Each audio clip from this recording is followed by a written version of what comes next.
and candidates will have 2 minutes to offer their responses to those questions. Each question will be presented to 3 candidates, and each candidate will have a question where they're the first to answer, a question where they're the second to answer, and a question where they speak third. Each candidate will be provided with 2 minutes to give a closing statement. However, in the interest of time management, if a candidate goes over their allotted time for one of the answers they're provided, that overage will be deducted from the amount of time that they're allowed to give their closing. Mr. Campbell will be keeping time. He has cards which will indicate to the candidates when they have 1 minute remaining, 30 seconds remaining, and when time has expired. Before we get started, I'd like to say just a few things about running for elected office. Local office is very important to our communities. It affects our local taxes, city services, public safety, schools, and infrastructure. And running for office is not easy. It can be expensive and time-consuming and requires a serious sacrifice of candidates and often their work and family.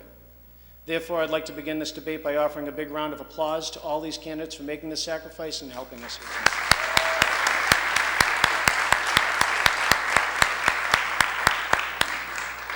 Once again, thank you for allowing me to join you here this evening. I'll now begin with the first question, which goes to Neil McSweeney, and then there'll be 2 follow-ups. Mr. McSweeney, what ideas or innovations would you propose if you were elected to the City Council? Mr. McSweeney. Sorry, this is my first time operating these chamber microphones.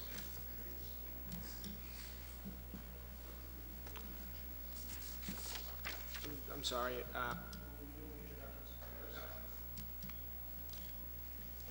Mr. McSweeney, why don't you begin with the introductions? I'm sorry I missed that opportunity for you. I know you have remarks prepared, but your microphone is active. Thank you.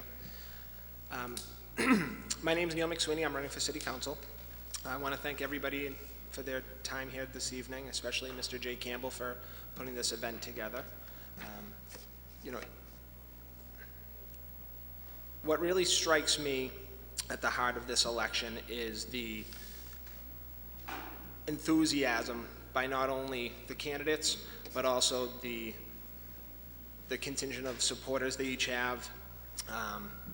All the flyers and the yard signs that I see out and around the city really make me feel like this is a well-connected community, something I haven't seen and felt in a long time around here. I think that's very important.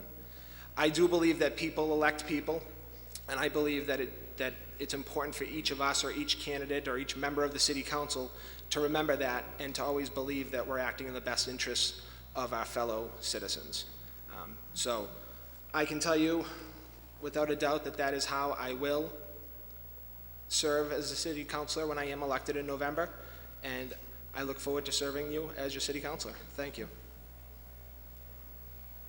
Thank you, Mr. McSweeney. Mr. Knight? You may begin. Mr. Matheson, thank you very much. Thank you to Jay Campbell, and thank you for putting this together and for everybody being here this evening. My name is Adam Knight, and I'm very fortunate to serve as one of your city councilors. I'm seeking re-election to my 2nd term. And as your city councilor, I've always embraced the philosophy that results are more important than rhetoric. And over the past term, I think it's safe to say that we've seen a little bit of both. But there have been many results and many accomplishments, whether it be the $1.4 million Community Improvement Initiative, the new pool and science labs at MHS, the $12.9 million DPW facility, or the funding of the Crystal Campbell Peace Garden. We've done a good job, and I'm very proud of these accomplishments. But I think that if we want to move Medford forward and move Medford in the right direction, we need to show a stronger commitment to public safety, to education, to infrastructure, and to our economic revitalization. And when I first decided to run for office, it was because I felt as though we really needed to invest in these areas. And I think we've done a good job at that, but we can do better. We can do a better job, and I ask for the opportunity to continue this work. And I'd like to thank you all for being here this evening. Again, my name is Adam Knight. I'm number 3 on the ballot, and I hope that you come out and show your support on November 3rd. Thank you very much. Thank you, Mr. Knight. Mr. Della Russo. Thank you, Mr. President. Thank you, Jay Campbell. for putting this evening together. And thanks to all of you for coming out tonight and being here, and to everybody who's viewing us on the government channel, Channel 22, on our Comcast cable. One of the things that's, my name is Freddie Delarusso. I'm a candidate for re-election to the Medford City Council. I'm presently winding up my 5th term on the council. I'm enthusiastic to run again. I'm glad to see all the interest that we've had this year in the election. A lot of it, I think, is driven by the interest in the mayor's race, but certainly openings on the city council and school committee. I'm interested in making progress in this community. I want to see us move forward. I'm experienced. I want to be part of shaping a new way of exercising government in this community that's going to happen when we have a new mayor, and I want to be part of that. I want to help us move forward. I want to stop because I'm over. Thank you. Thank you, Mr. Delarusso. Mr. DeVito, your opening, please. Thank you. Excuse me. Thank you to everyone coming out tonight. My name is Christopher DeVita. I'm running a campaign for City Council and a campaign for change. Change from the status quo and change from settling for average in our community. I'm a homeowner, a taxpayer, husband and father of 2 Medford public school children. And as Medford enters a new era, an era that should be forward-looking and forward-thinking, and acknowledge our position in the greater Boston area, I believe we need to focus more on policy and less on personalities. I'm a member of the American Planning Association, and I have been a professional city planner, project manager, and community development director in 3 cities.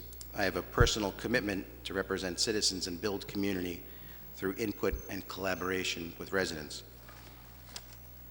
I welcome the chance to speak with you and your neighbors and friends, hear people's concerns and ideas, and answer questions about my views and how I would like to see Medford enter the future. Thank you. Thank you, Mr. DeVito. Mr. Crowley, your opening, please. Thank you. Good evening, everyone.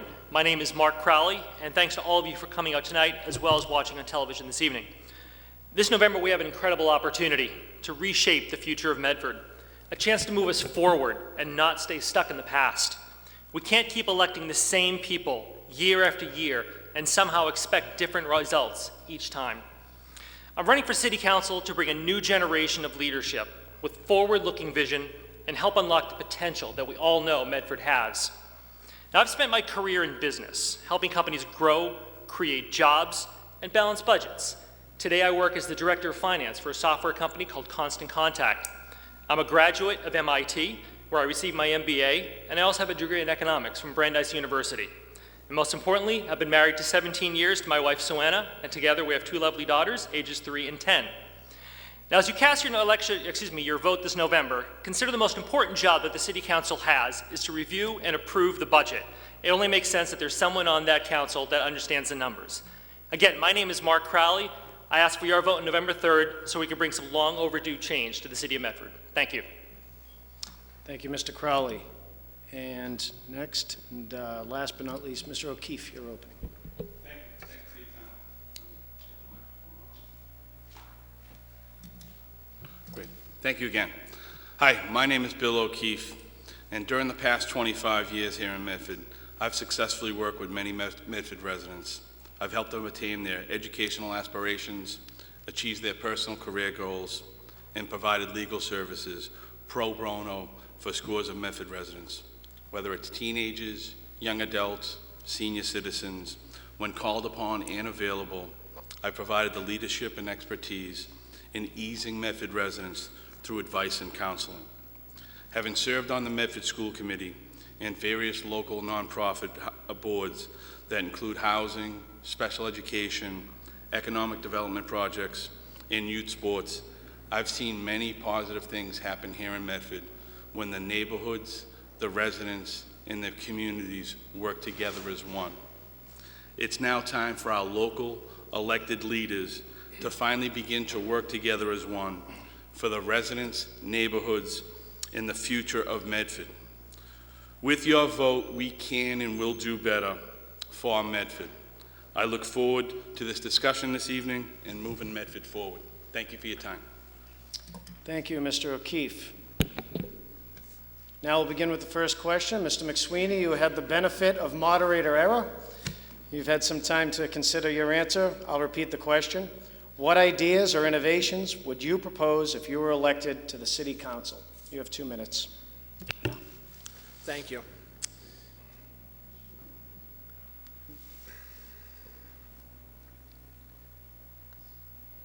There are a few different things that I would like to see the City Council do. And they work in a number of ways. I would like to see the City Council not only lobby the city departments for the citizens' behalf, but also become a more thought-provoking group, be more forward-thinking, and be a little more autonomous from City Hall itself. As a member of the City Council, ideas and initiatives that I'd like to bring forward would be some. I love the idea of opening up the possibility for sidewalk cafes around the city, having restaurants and allowing them to have doors and windows that open directly onto the sidewalks, and fostering more of a relationship between all of the citizens as they're, enjoying their food and their drink, as well as walking through. I do believe that goes hand in hand with just a more outdoor lifestyle. I'd like to see more bike lanes, dedicated bike lanes on the streets of the city. I'd like to see some of the departments work together and figure out how they can get around ordinances and restrictions to bring in more businesses, to allow for the idea of more mixed-use development that could not only expand our tax base, as other councilors have discussed, but it would also create a more vibrant community that we have, especially in our downtown areas. Medford is a very unique city. We're broken into different sections, but we are one, and I want to see each individual square, not just Medford Square, but each square, each area, built up and have the same level of attention given it that I feel Medford Square gets. It's important for all of the citizens of this city to feel like they're included and they're thought of. So with that, thank you very much. Thank you, Mr. McSweeney. The follow-up, the same question, will go to Mr. DeVita. What ideas or innovations would you propose if you were elected to the City Council? The microphone is on. Thank you very much. I've walked this community now for a few months. I've spoken to hundreds of residents, and there are many things that the residents have told me, and among the top are the parking program, Medford Square revitalization, and transparency and accountability from City Hall to the residents. Dealing first with Medford Square, I'm a city planner, and I've worked on similar projects. When it comes down to revitalization and working with state agencies, I've done that as well. I've applied for grants and been successful at receiving them. I think we need to do a community visioning session, involve the residents and the business community and Chamber of Commerce to work as one. Not everyone agrees all the time, but I think we'd certainly come to a better conclusion if we include everyone in the conversation. With regard to the parking program, it's hurting the small mom and pop shops, perhaps not so much the larger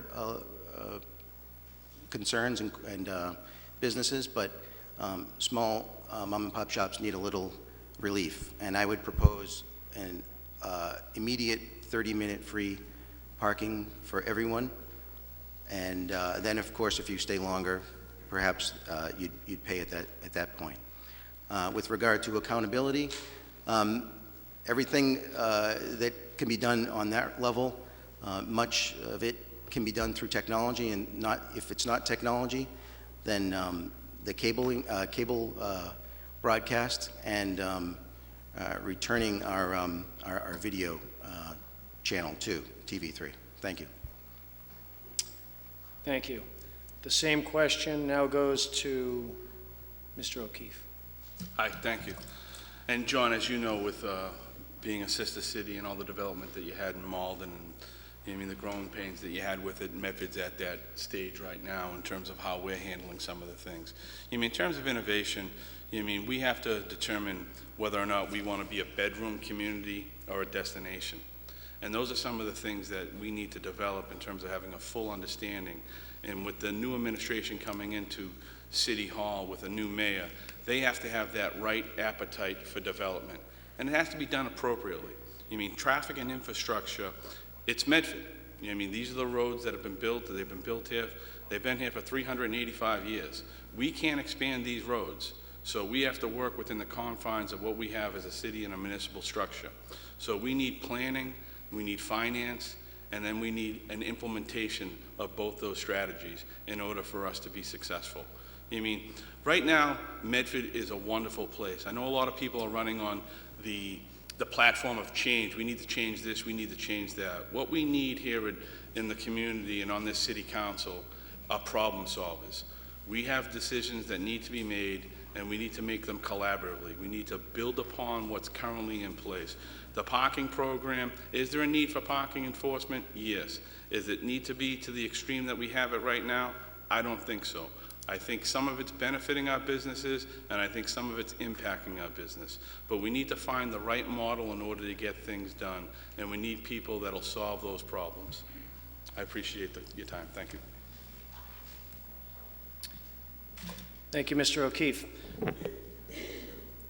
The second question will go to Mr. Della Russo, and the question is, what could the City of Medford do to improve communication between government and residents? A lot. Thank you, Mr. President. Every leader has his or her own style of doing business, and we've had the opportunity to be under the same leadership, the same strong mayor leadership that was called for over nearly 30 years ago by the citizens of Medford, and it's been exercised the same way for 28 years, and we've done a lot of great things. We have this opportunity for change, and we've got to feel what it's like to have this change in new leadership. And the next mayor is going to have to face the issue of need for better and clearer communication between what's going on in City Hall and everything that's going on throughout the community.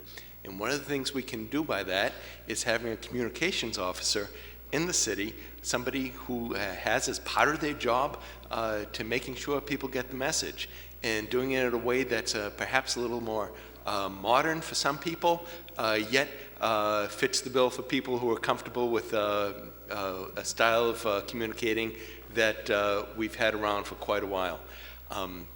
So we need to communicate a lot of how-tos on how to set up a new business in Medford, the steps you have to take. How do we get rubbish disposal issues taken care of? How do you have communicate the need for street improvements, pothole repair, sidewalk crack repair, and how to track that and have it track how your services are going to be delivered.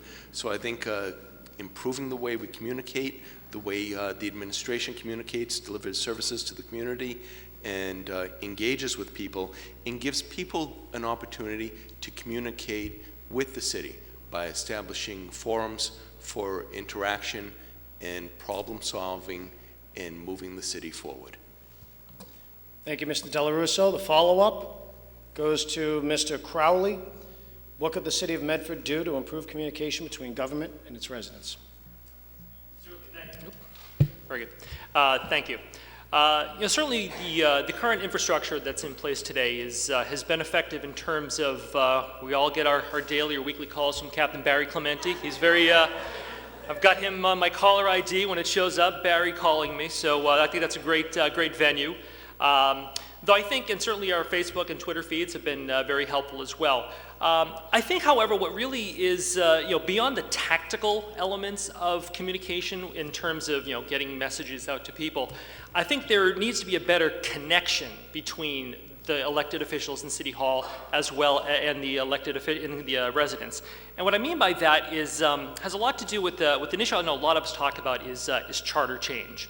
And two of the tenets that come out of charter change are dealing with the structure of our government that really would work very well in terms of improving the communication and understanding of our elected officials and the residents is, first and foremost, is term limits. If you think about it, the same folks have been on the city council for quite some time, and they've developed kind of a strong base of support, which in many ways precludes the election or the ability for newcomers to come in and have their voices and their representation be held. Also, ward representation. I think this is an absolute shame that all city councilors in this city are elected at large. The challenge with that is you have so many neighborhoods in this city that have their voices unheard. You know, for example, areas within Hillside or Heights, etc. They may not have. You have a lot of folks that are concentrated. I think what we need is an opportunity to change that charter that would enable every community and every neighborhood to have their voice so that they can feel that they have a dedicated channel and that there's an ear and someone looking out for them in City Hall. That's how we improve communication. Facebook, Twitter, that's all great, that's tactical. We need to change the structural element of how our government interacts and relates to the people. Thank you, Mr. Crowley. Follow-up to that same question goes to Mr. Knight. Thank you very much. I appreciate the question. I think it's very important that we here in City Hall and we elected officials begin to invest in our civic infrastructure. And when I say civic infrastructure, I mean utilizing Medford's best asset, Medford's greatest asset, which is our residents. Many of the best ideas come from the community, and if our residents aren't engaged, then we are leaving some of the best ideas on the cutting room floor. And I think it's very important that we invest in our civic infrastructure. A couple of ways that we can do that is by televising our board and commission meetings, the boards and commissions that are responsible for making decisions on a day-to-day basis. Also by holding these meetings after 5 p.m. when it's convenient to the residents to appear and attend, as opposed to at 2 o'clock in the afternoon on Tuesday when most people are working or unable to appear. But really, I think what's important is that we need to bring more citizens and more residents into the discussion and give them a seat at the table so that they can use their voices to help shape the future direction of Medford. The more people that are participating, the better result we're going to get. The better result that we get, the better job we're doing for our taxpayers. So I feel as though if we're really going to move forward, we need to focus on building our social capital and our civic infrastructure to allow the residents in our community to feel welcome and to feel wanted and to feel like they can be a part of the process and use their voice to help shape Medford's future. Thank you, Mr. Knight. The next question will be asked to Mr. O'Keefe. How would you promote business development and attract new businesses to Medford?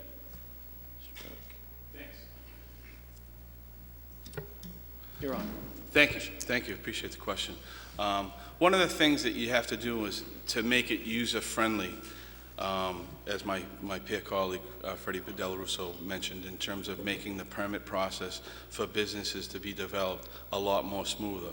When you have a business development office that is cordial to the business owners and a city council that is warming and welcoming, you have people that will approach the city in order to basically begin their business venue.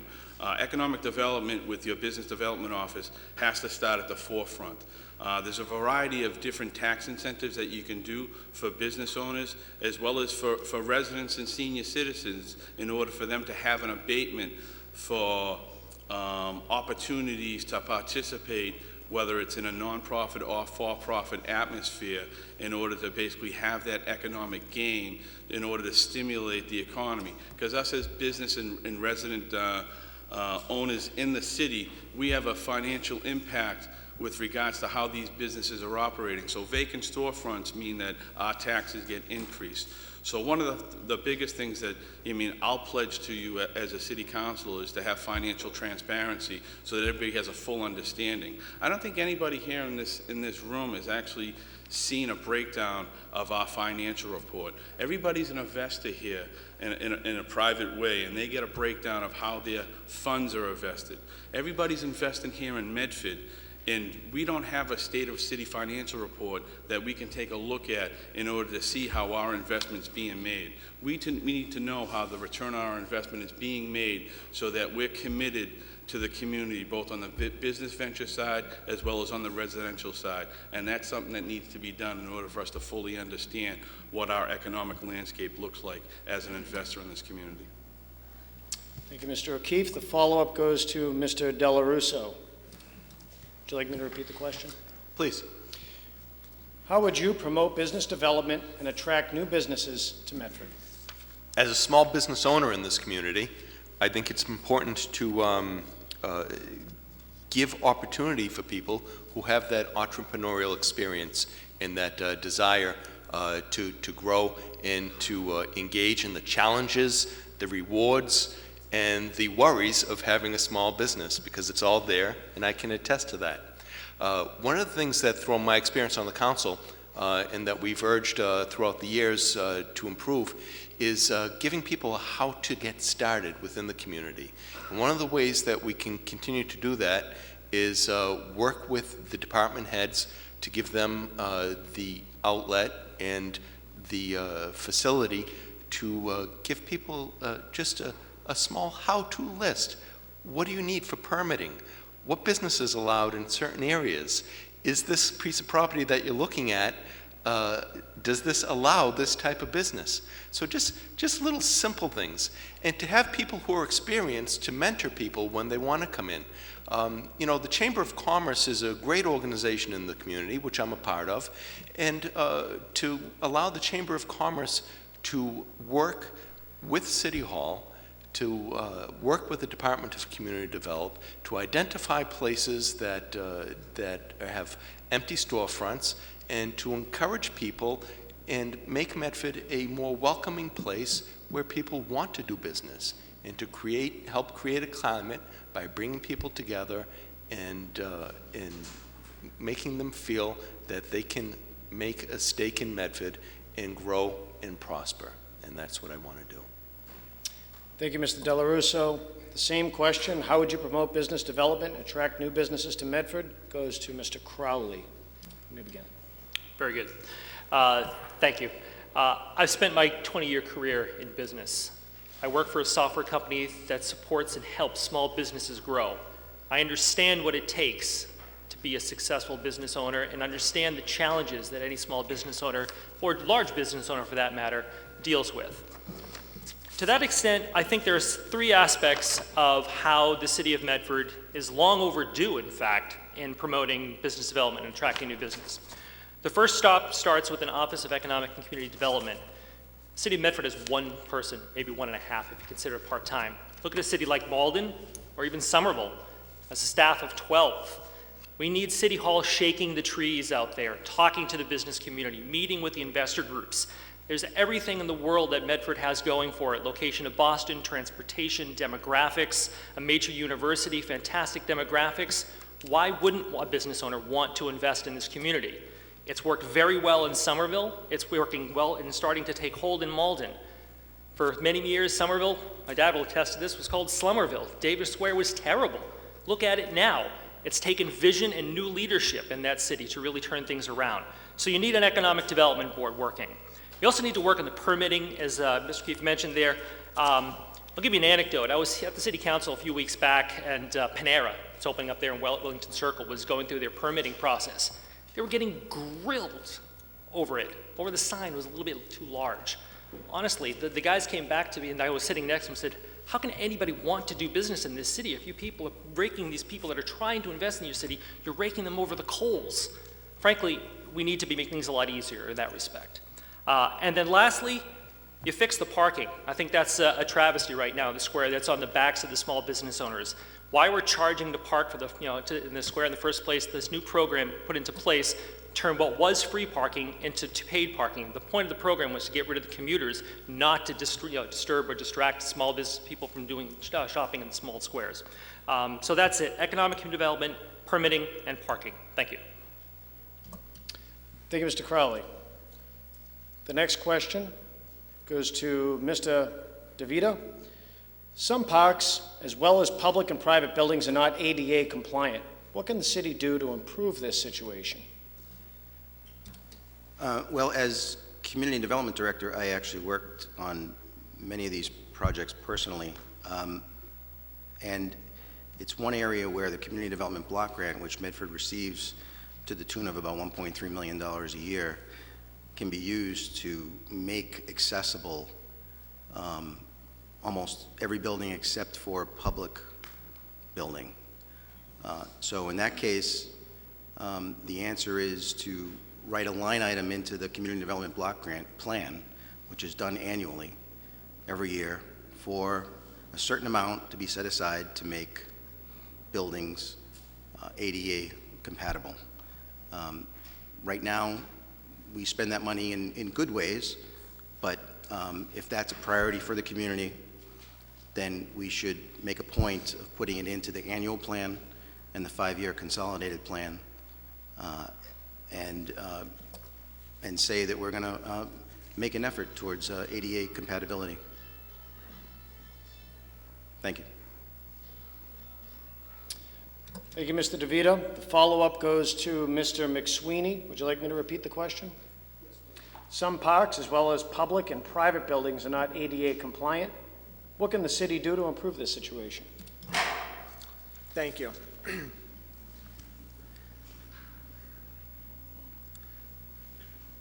I believe this question really gets at the heart of a lot of why I chose to run for city council. I feel as though our yearly budget is poorly maintained. I feel as though decisions need to be made about how that money is going to be spent. And I think this is a prime example of what happens when our annual Prop 2.5 increase is just always guided towards the increased operating budget. Being ADA compliant is extremely important. I would like to see, as Mr. DeVita said, line items drawn into the budget, not just into the grants. I think there are certain ways that could be done. It could be done with some sort of required capital override if necessary. I think that is an avenue that is a distinct possibility, or definitely could be necessary. As I mentioned at the Meet the Candidates night, I do believe there are a lot of difficult questions and difficult answers and conversations that are going to need to be had around this city. I do believe I'm the type of person that's willing to have them and willing to make a stand and stand behind my decision. We need to face it that a lot of our parks are not up to snuff, neither are our streets and sidewalks or our municipal buildings. How are we going to afford to pay for them? I know it's not going to be keeping on with the same way we've been doing things in the past. I want to be part of the change, and I want to be part of moving us forward and bringing all of the wonderful resources our city has to offer up to the 21st century. Thank you. Thank you, Mr. McSweeney. Third and final speaker to this question: some parks, as well as public and private buildings, are not ADA compliant. What can the city do to improve the situation? Goes to Mr. Della Russo. What the city has to do is identify where those places are and where they're in the public sphere. We need to use the HUD grants that we have available to us, or just the general line items that we have for buildings and grounds maintenance in the city to get the job done. There's an obligation in the city to make all of our public places accessible.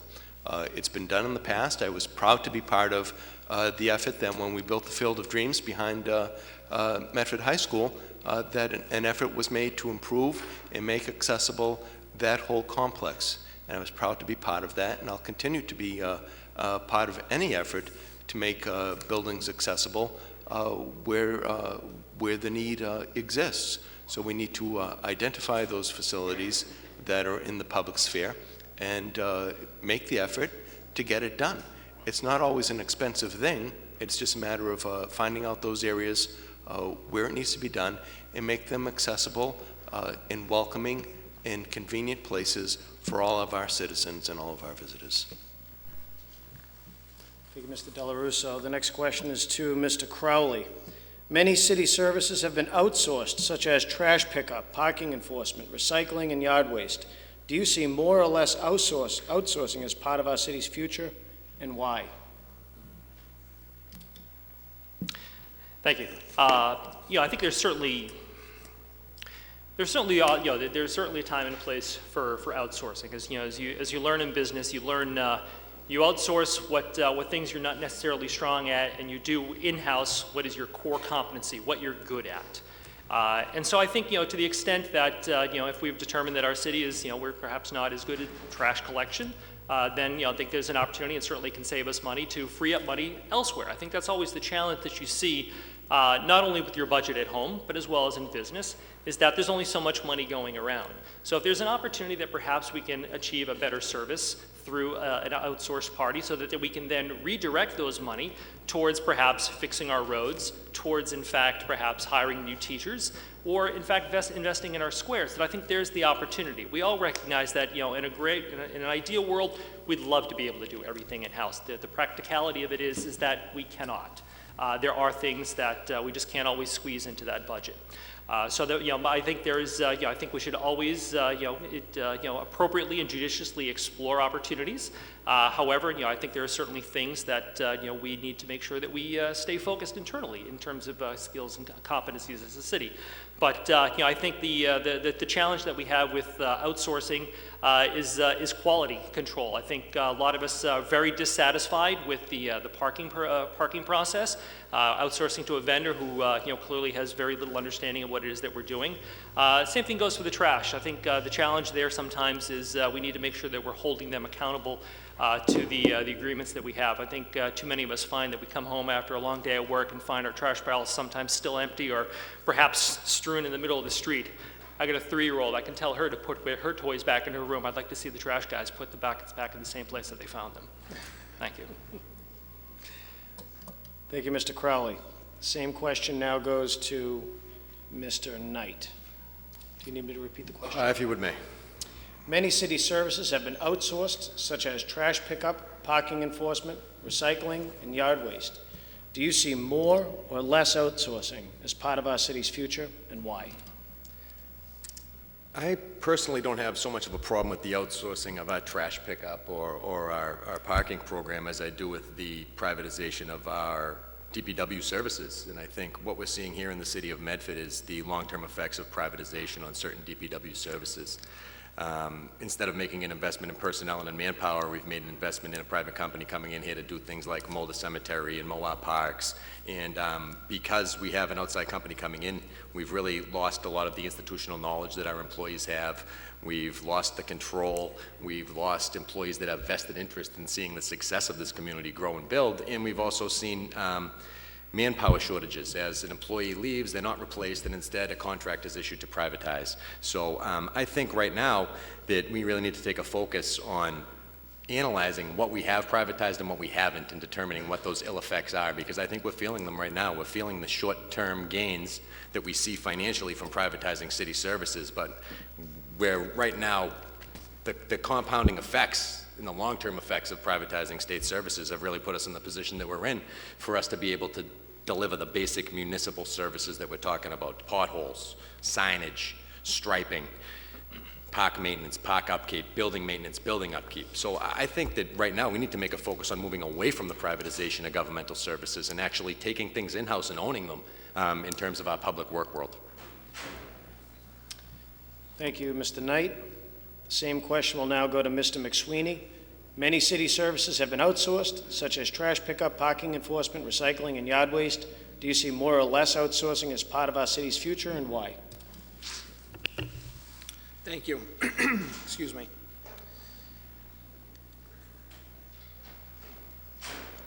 Excuse me. I can't say whether there'll be more or less.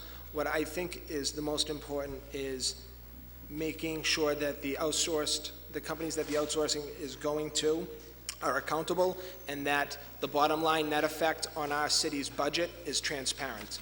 What I want to know is how much of a net effect are we getting from these services being outsourced?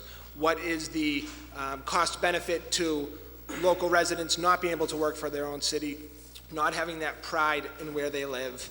There's going to be some sort of cost benefit adjustment between just dollars on the bottom line and keeping an inclusive community. As far as the individual situations that were mentioned in the question, I do believe, certainly the parking has been the most divisive question that's come up over the past, just about year now. I can say I am not against the complete thought of outsourcing the parking enforcement. I do believe wholeheartedly that parking enforcement is necessary in our city. I believe it's a necessary way for us to grow as a city and develop. I believe it's necessary for a revenue stream, as well as making sure that when my mother and father or my in-laws need to go to the doctors in the middle of the day, they have a place they can park.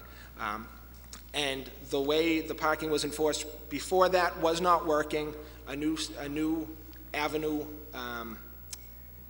a new road was kind of traveled down that way, which obviously is not working quite as well either. These are the questions that need to be discussed.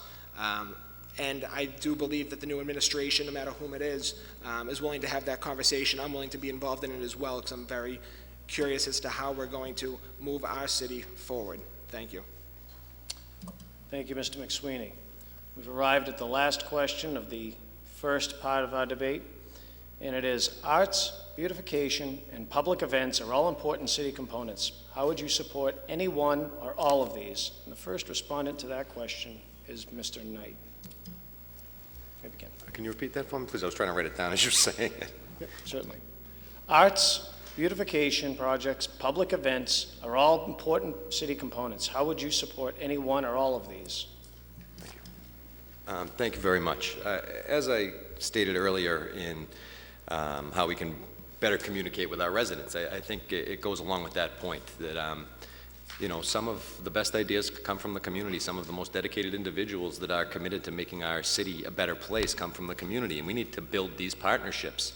We have a number of great organizations, whether it's Cachet, who puts on Circle to Square, or the Medford Arts Council, who issues a number of grants out to various artist groups. I think what we need to do is really capitalize on their expertise. We really need to bring them to the table, give them a seat at the table, and let them participate and help direct us and what the best practices are, what works for them, what their successes have been, what their failings have been. Where can we do better? Where have we been doing bad, and why? So I really think that it comes down to bringing these people together, having them have a seat at the table to share their voice, to help build our civic infrastructure so that we're strong, so that our social capital is there for us to really build and develop on some of these great works that these groups have done, whether it's Circle the Square or Medford Overcoming Addictions kickball tournament, or the parade, 385th anniversary parade. I think we've done a good job in leveraging some of the resources that are there, but I think there's a real disconnect between the community groups, City Hall, and the community, and I think that that's something that we need to focus on. Thank you, Mr. Knight. The question now goes to Mr. O'Keefe. Arts, beautification, and public events are all important city components. How would you support any one or all of these? Thank you. Just want to piggyback on my peer colleague Adam Knight's.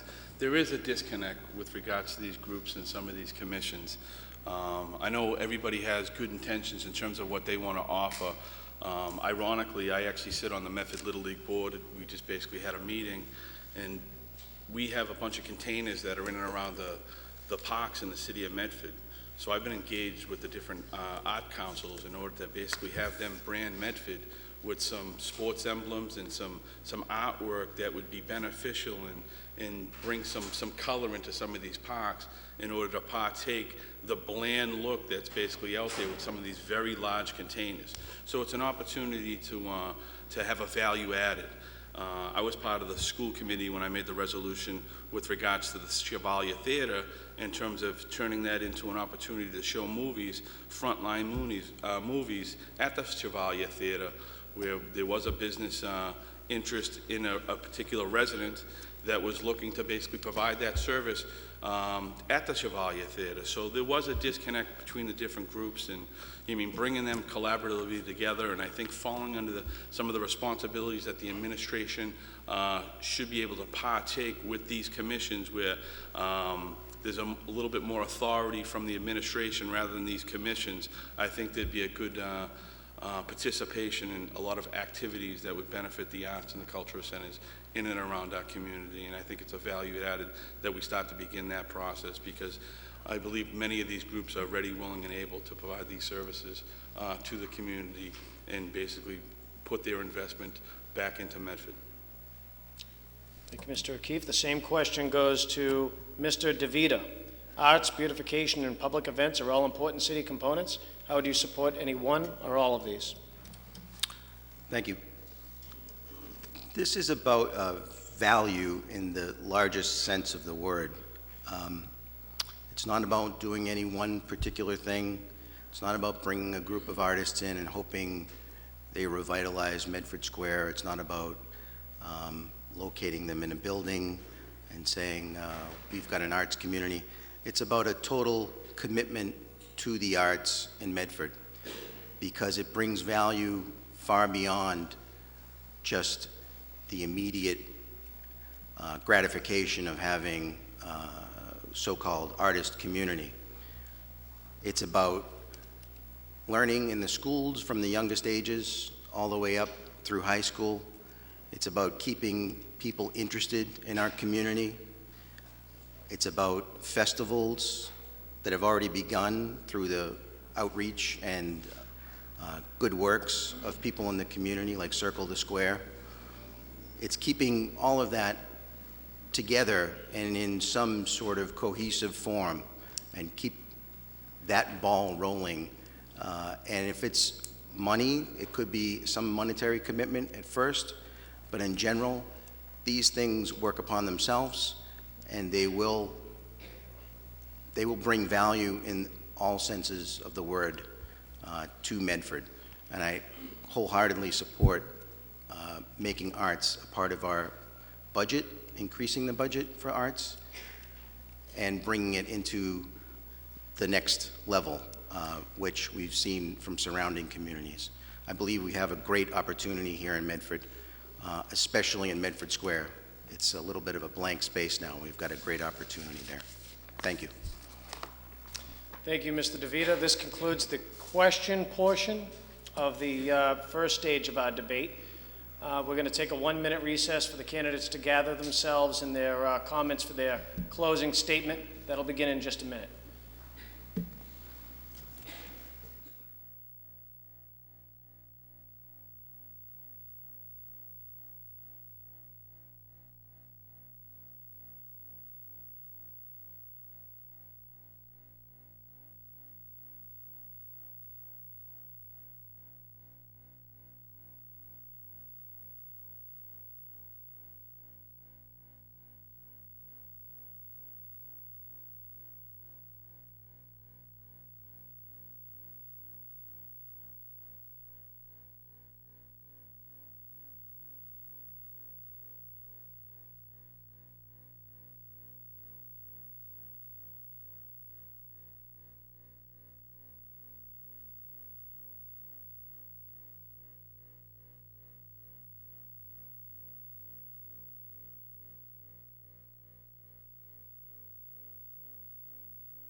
Okay, thank you, everyone. Thank you for bearing with us. We're ready for the closing remarks now. We're going to go in the reverse order from which the openings were rendered.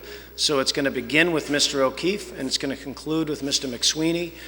Speaking with our timekeeper, all the candidates were really true to the time that was allotted to them, other than a couple de minimis seconds one way or another. So everyone's going to be allotted their full 2 minutes to give their closing remarks, unless they choose less. And we'll begin with Mr. O'Keefe. Mr. O'Keefe, are you ready? Yes. Okay. You may begin. I want to thank all those in attendance this evening, as well as those that have the chance to watch this at home. As candidates, we have limited opportunities to reach you through our community outlets. So being here tonight, I wanted to show the viewing public that I'm ready, willing, and able to serve you as your next city councilor. There was a groundswell of support long before there was any open seats on the city council, that there was a need for a major cultural change in how business is conducted in this chamber and how this elected body is viewed in our community, hence the need for charter review. It's time to put the word politics to rest for a little while and start getting down to the people's business here in Medford. There are serious issues facing our community: public safety, mass transit, infrastructure, and traffic all have been a blame game. The future of our business districts will dictate whether we incur burdens or reap the benefits as residents. The next city council needs independent, objective professionals with the right business acumen and the skilled knowledge to get things done here in Medford.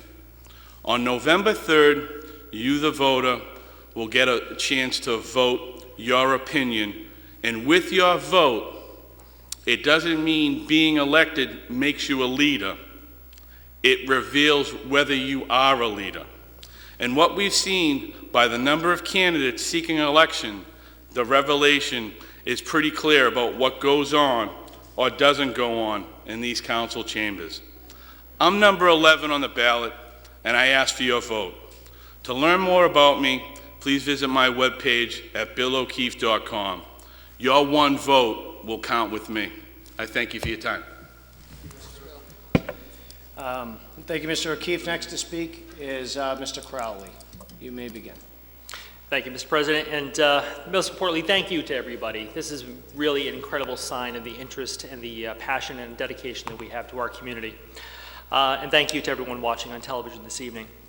Now, as I've gone around the city for my campaign, I've knocked on thousands of doors, and there are people, they're frustrated, but you know, at the same time, they're hopeful.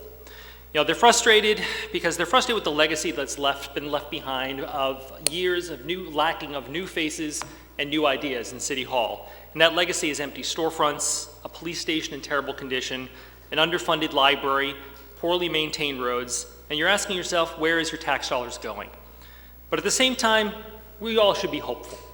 You know, Medford has so many incredible things going for it. You know, our access to Boston and transportation, access to natural resources like the Fells and the Mystic River, a major university and diversity of people. With so much potential but we need new leadership with vision that can see where the city can go, so we're not left behind in the dust by cities like Somerville and Malden. In all due respect, we may be sister cities of Malden. I'd prefer us to be the big sister. Whether it's the lifelong residents who remember Medford at its prime, with bowling alleys and movie theaters and great little shops in the square, or perhaps the young couples that have recently moved to town, looking for good schools, nice place to grab a bite, or a clean park to play with the kids, we all want a better Medford. And that starts with financial responsibility. We need a city council that's looking out for the taxpayer. Medford has a $155 million budget, and we can do better. We should be paving roads, not painting them red, white, and blue. For 20 years, I've helped companies manage their finances. I want to bring that same disciplined, business-minded approach to the council so we can find room in our budget to fix the roads, to hire the teachers, to redevelop our squares. My friends, the future of Medford starts now. It starts with the new faces. It starts with the new ideas. Again, my name is Mark Crowley. I ask for your vote on November 3rd so we can build a better Medford. Thank you. Thank you, Mr. Crowley. Next to close is Mr. DeVito. Thank you. I will echo what everyone will say tonight. Thank you very much for coming out. It's great.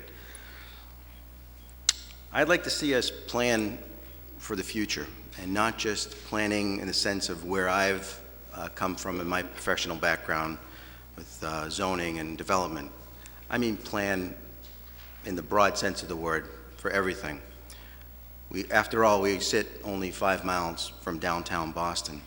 We have one of the most enviable geographic locations in the Metro Boston area. And I think through smart development and proper fiscal planning, Medford can and should be about making the most of what we have and improving that which is lacking right now. We should be poised to take advantage of the good economic times that we are in right now. We can no longer ignore large capital improvement projects like the library and police station, or ignore the roads and sidewalks or the century-old underground utilities. We need planning to proceed these projects, and it's not been done. However, there are many positives. We must recognize and promote the most valuable asset we have, our location, the great parks and new playgrounds, the Fells, access to Boston through the commuter rail stop in 93, a growing arts community, elementary and middle schools only a few years old, active and independently owned businesses, and all of this connected to those transit locations. These resources we possess should be our assets and the focus of our City Council and Mayor in championing all of our positives. After all, our residents are our best asset. Please join me in this campaign.